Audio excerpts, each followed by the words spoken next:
आजची पत्रकार परिषद ही सकल हिंदू समाजामार्फत घेतली जाते। या पत्रकार परिषदेमध्ये कोणताही राजकीय हेतू नाही किंवा राजकीय याच्याशी पत्रकार परिषदेशी कोणताही राजकीय संबंध नाही।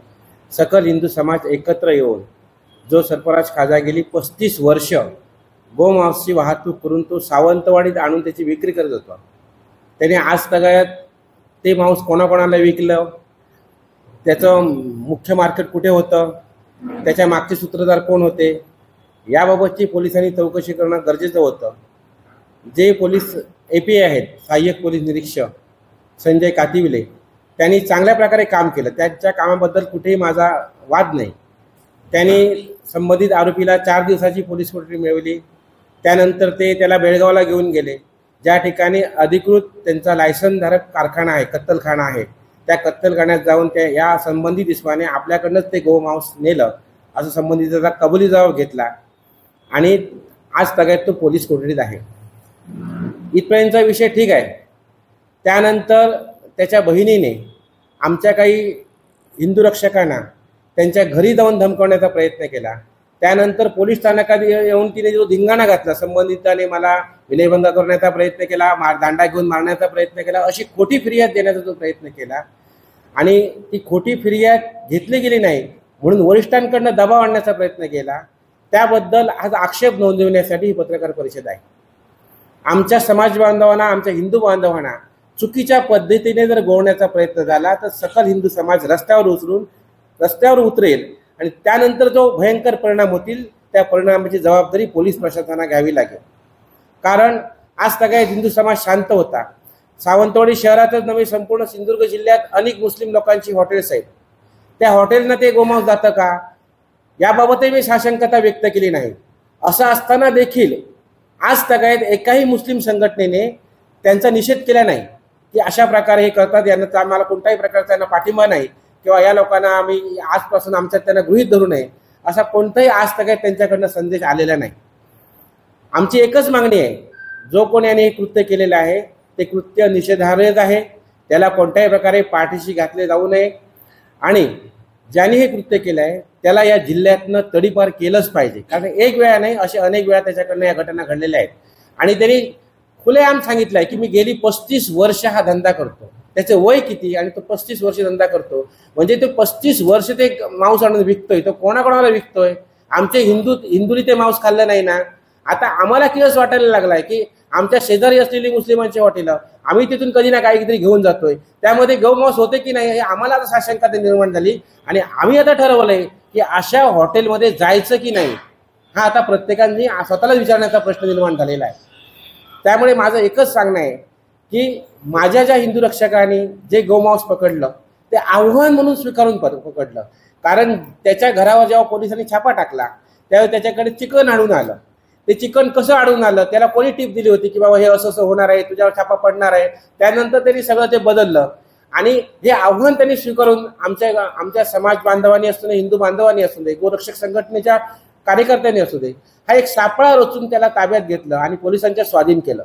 त्याला कोणत्याही प्रकारची इजा पोचवली नाही आणि त्याला पोलिसांच्या स्वाधीन केलं। असं असूनही त्यांची घरची मंडळी चुकीच्या पद्धतीने आमच्या मुलांवर जर आरोप करत असतील तर आम्ही सकल हिंदू समाज म्हणून त्या मुलांच्या पाठीशी खंबीरपणे उभे राहू। नाही, ती तक्रार करायला गेलेली अशी। आता सावंतवाडीत ही घटना घडल्यानंतर अनेक कुटुंबांनी आता निषेध व्यक्त केला, कारण अनेक लोक आज सावंतवाडीत एकोप्याने राहतात, एकमेकावर विश्वास ठेवतात, व्यावसायिकदृष्ट्या असू द्या, सामाजिकदृष्ट्या असू द्या, एकामेकावरचा विश्वास आहे। एक सावंतवाडी संस्कृती आहे, संस्थांची संस्कृती आहे। परंतु अशा प्रकारची विकृती आज सावंतवाडी शहरात जर कोण निर्माण करत असेल तर ही विकृती ठेचून काढणं हे सगळ्याच समाजाच्या लोकांचं काम आहे, परंतु ते होताना दिसत नाही। आज ज्या तरुणांनी पाऊल उचललं, हे पाऊल उचलण्याची परिस्थिती का निर्माण झाली आणि हे गोमांस आणण्याचं धाडस गेली 35 वर्ष त्याने का केलं, याचा सुद्धा विचार सामाजिकदृष्ट्या, राजकीयदृष्ट्या आणि पोलीस प्रशासनाने करण्याची गरज आहे. आपण आज 35 वर्ष डोळे झाकून बसलो होतो का? मग जर 35 वर्ष हा व्यवसाय सुरू आहे, मग हिंदूंच्या भावनांशी खेळण्याचा प्रकार असा होत असेल आणि अशा प्रकरणातून जर सावंतवाडीत दंगलग्रस्त परिस्थिती निर्माण झाली तर त्याला जबाबदार कोण? की तुम्ही आमचे जे तरुण आहेत ज्याने पकडून दिलं त्यांना दंगलग्रस्त ठरवणार आहात का? त्यांच्यावर दंगलग्रस्ताची कारवाई करणार आहात का? असे अनेक प्रश्न आज या निमित्ताने प्रश्न निर्माण होत आहेत. आपण एका बाजूने सावंतवाडी आदर्श शहर, सुसंस्कृत शहर, एक सामाजिकदृष्ट्या एकोपा असलेलं शहर असं म्हणतोय आणि दुसऱ्या बाजूने अशी विकृती सावंतवाडीत जन्माला येते आणि ते रोखण्यासाठी जर हिंदू सकल संघटनेचे तरुण पुढे येत असतील तर त्यांच्या पाठीशी आपण सर्व समाजाने संघटितपणे उभं राहायला पाहिजे. आज हिंदू समाज सामाजिकदृष्ट्या, भावनिकदृष्ट्या आज सर्वांशी प्रामाणिक आहे. मग हिंदू समाजाशी ही गद्दारी का? त्यांच्या भावनाशी गद्दारी का? त्यांच्या धार्मिकतेशी गद्दारी का? कारण गाय ही आमची देवता आहे आणि अशा प्रकारे आपल्या समाजाच्या बाबतीत कोणतरी एखादा तरुण असे विकृत प्रकार शहरात घडवत असेल तर त्याचं सामाजिक बंधन हे झालंच पाहिजे. माझे मित्र आता गावडे म्हणाले अशा लोकांना सावंतवाडी हद्दपार करा, हे त्यांचं म्हणणं बरोबर आहे. परंतु अशी विकृती पुन्हा जन्माला येऊ नये यासाठी सर्वच समाजाने, आपल्याकडे शांता समिती आहे पोलीस स्टेशनला, ठराविक कामासाठी फक्त शांता समिती असते. अशा प्रकरणात मात्र शांता समितीची कधी बैठक होत नाही. मग ती शांत समिती कामाची काय? अशा प्रकरणात सुद्धा शांत समितीने पुढाकार घेतला पाहिजे. अशी विकृती यांनी चिरून काढली पाहिजे. नाही तर उद्या आमच्या तरुणांवर तुम्ही दंगलखोरीचे आरोप कराल, दंगलखोरीचे गुन्हे दाखल कराल. यासाठी आमचा हा पोलिसांनाच नव्हे तर जिल्ह्यातील पूर्ण प्रशासनाला आज सांगणं आहे की अशी विकृती जन्माला येण्यापूर्वीच प्रशासनाने याच्यावर कारवाई करावी, जेणेकरून आपल्या कुठल्याच तरुणाला अशा प्रकारच्या विकृतीला रोखण्याची कारवाई करतासाठी पुढे जाऊ लागू नये. कारण सावंतवाडी हे शांत आहे, सुसंस्कृत आहे. याचा अर्थ जर हिंदूंच्या भावनेशी कोण खेळत असतील तर मात्र त्याचा निपटारा आम्हाला करावाच लागेल. हा आमचा नुसता इशारा नाही तर प्रशासनाने जागृतपणे, डोसपणे अशा पद्धतीवर कारवाई करावी. पोलिसांनी जशी आज कारवाई केली तशी ती कारवाई सातत्याने करावी आणि त्याच्यात सातत्य राहावं की पुन्हा कुठलाही तरुण अशा प्रकारचं गोमांस निदान सावंतवाडीत तरी आणणार नाही याची दक्षता पोलीस प्रशासनाने घ्यावी. नाही तर आमच्यातलेच काही लोक टीप देणार आहेत. आत्ताच एक माझे मित्र म्हणाले की त्याच्या घरात धाड घातली, त्याला आधीच कळालं. मग हे लोक सुद्धा कोण आहेत यांचा सुद्धा शोध आपल्या हिंदू सकल समाजाने घेतला पाहिजे. समाज हा कुठलाही कोणाच्याही धार्मिक भावना पेटवा म्हणून जात नाही. मग आज अशा जर घटना घडत असतील तर त्याचा निषेध करण्यासाठी सामुदायिकरित्या बैठक घेऊन सावंतवाडी शहरातील प्रत्येक नागरिकाने पुढाकार घेतला पाहिजे असं माझं आव्हान आहे.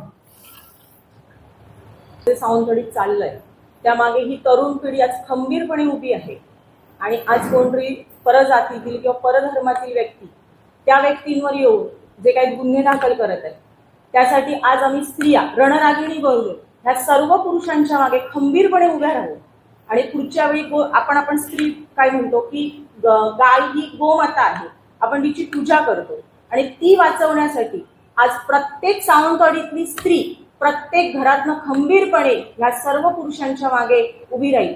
आणि एक आव्हान करतो की पुढच्या वेळी सगळ्यांनी जेव्हाही काही असेल तेव्हा एक महिलांची टीम करून आम्ही प्रत्येक वेळी सर्व महिला तुमच्या पाठीशी कायम उभ्या राहू आणि ज्यावेळी एक कुठचंही काही कार्य असेल त्यावेळी तुम्ही मागे ठेवून आम्ही तुमच्या पुढे उभ्या राहू. हा पहिला विषय येतो. कारण आज जी तपासणी नाके आंबोली चेकपोस्ट असू दे, इंसुली चेकपोस्ट असू दे, या चेकपोस्ट म्हणून राजरोसपणे संपूर्ण गाड्या जातात. गोमांस असू दे, बाकी इतर असू दे, ह्या गाड्या जात असतात. मग तपासणी नाक्यात पोलीस सगळे वर्ग करून टाका ना पोलीस स्टेशनला. काय उपयोग आहे त्यांचा? फक्त हप्ता गोळा करण्यासाठी पोलीस आहेत का ते तपासणी नाक्यावर? फक्त हप्ताच घ्यायचा, त्यांच्या वाहनांकडून हप्ताच घेण्यासाठी पोलीस आहेत का? आज सगळीकडे चेकपोस्ट आहे, 200 रुपये 300 रुपये घेऊन वाहनं पास करतायत. म्हणजे पोलिसांनी महसूल गोळा करण्यासाठी ती तपासणी नाके निर्माण केली आहेत का, असा संशय येतो. या जर 35 वर्ष हा धंदा करत असेल आणि 35 वर्ष आजरा म्हणजे आपल्या बेळगाव मार्गे आंबोली मार्गे ते येत असेल, तर आंबोलीतलं तपासणी नाका करताय काय? मग आंबोलीच्या तपासणी नाक्याचा त्या तिकडच्या संबंधित अंमलदाराला किती हप्ता आहे त्याचा? हा पहिल्यांदा प्रश्न येतोय.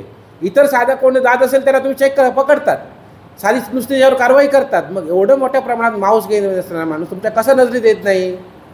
त्यावेळी तुम्ही डोळे झाक काढतात. तुमच्या गांधरीची पट्टी बांधली आहे का डोळ्यावर? काय तुमचे हात कुठे अडकलेले आहेत?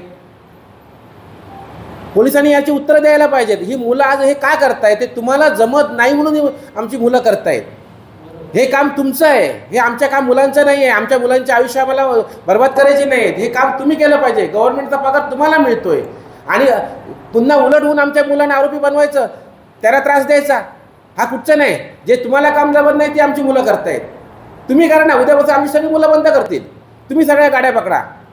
गाई जात आहेत, वासरं जात आहेत, 4-4, 5-5 महिन्याची वासरं घेऊन जात आहेत. 5-4, 2-3 वर्षाची. मी बघितले स्वतः कारवाईत. मी गेलो रात्री 1-2 वाजता उठून. माझ्या कुटुंबातील सदस्य आहेत त्या कारवाईत.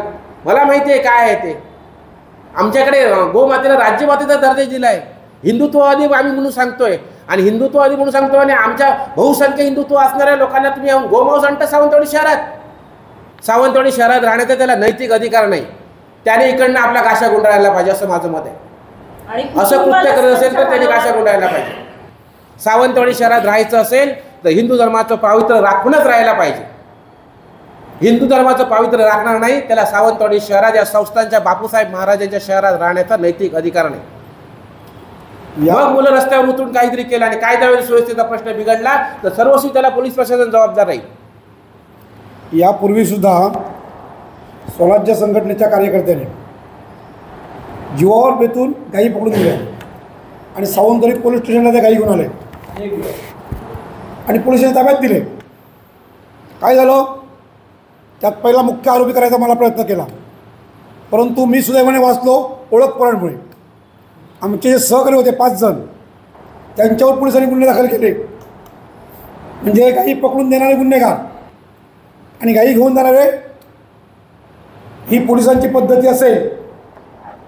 आणि अशामुळे जर कधी सिंधुदुर्ग जिल्ह्यात सावंतवाडीत दंगलग्रस्त परिस्थिती निर्माण झाली तर त्याला जबाबदार पोलीस प्रशासन असेल.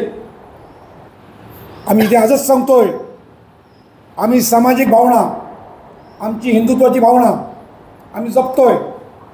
दया, क्षमा, शांती तेथे देवाची वस्ती आमचं प्रीत आहे. याचा अर्थ आमच्या धर्माच्या भावनाशी खेळला तर आमचा तरुण पेटून उठेल आणि त्याला जबाबदार पोलीस प्रशासन असेल. आज जिल्ह्याचे पालकमंत्री हिंदुत्ववादी आहेत. आता त्यांनी ठामपणे सांगितलं की या जिल्ह्यात असे प्रकार घडणार नाही आणि पोलिसांना आम्ही माफ करणार नाही असं या ठिकाणी पालकमंत्र्यांनी सांगून देखील जर कोण गोमांस आणण्याचा प्रयत्न करत असेल तर ही बाब आम्ही पालकमंत्र्यांच्या देखील कानावर घालणार आहोत. हे त्यांनी आज पोलिसांनी लक्षात ठेवावं की काही पोलीस प्रामाणिक आहेत, त्याबद्दल आमचं दुमत नाही.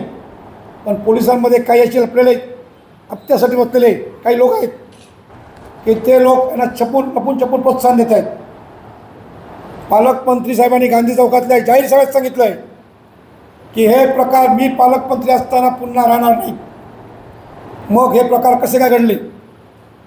आणि माझी तर अशीच परिस्थिती आहे, ज्या पोलीस स्टेशनच्या क्षेत्रामध्ये असे प्रकार घडत असतील तर अशा पोलीस अधिकाऱ्यांवर पालकमंत्र्यांनी कारवाई करावी. गृहमंत्र्यांमार्फत अशा पोलीस अधिकारी चौकशी करावी अशी मागणी उद्या पालकमंत्र्यांची भेट घेऊन आम्ही करणार आहोत.